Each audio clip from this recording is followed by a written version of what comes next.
This is crucial because it's a chance to reset the direction that our country's going in.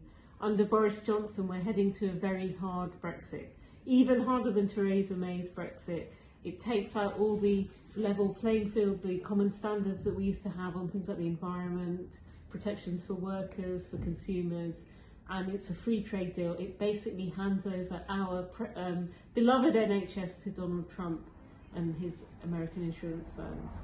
So I think in this election we choose whether we go down that path or whether we have a politics of hope and change and a transformational new direction for society with Labour and with Jeremy Corbyn.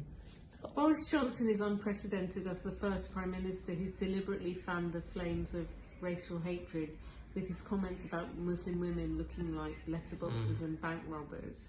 And after that, there was a 400% rise in Islamophobic hate crime. And that actually means, you know, violence, women having hijabs ripped off, pigs' heads being left on mosque doorsteps, granddads being murdered on the way back from the mosque. It's really serious. It's no joking matter. Whereas Boris Johnson seems to go through life, you know, he's very lucky. He wanted to be king of the world when he was a kid. He has a fundamental habit of not being consistent and not telling the truth. And he was commonly seen as the worst foreign secretary ever.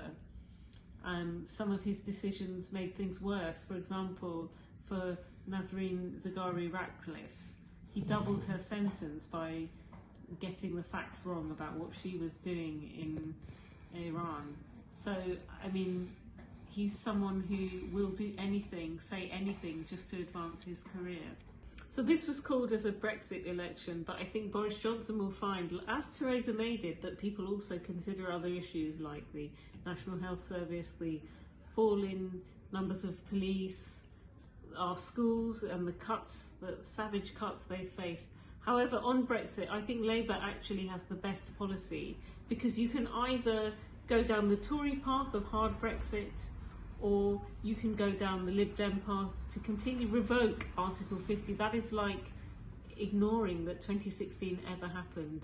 I think the more democratic way forward out of this is to get a proper deal thrashed out and agreed with the EU and then offer that back to the people versus Remain, because we know Remain works. So, I mean, the Labour policy, people say Jeremy Corbyn doesn't know what he's doing. He is only overseeing it. It's the people who decide, because politicians have hijacked this. Since 2016, the public have not had a say.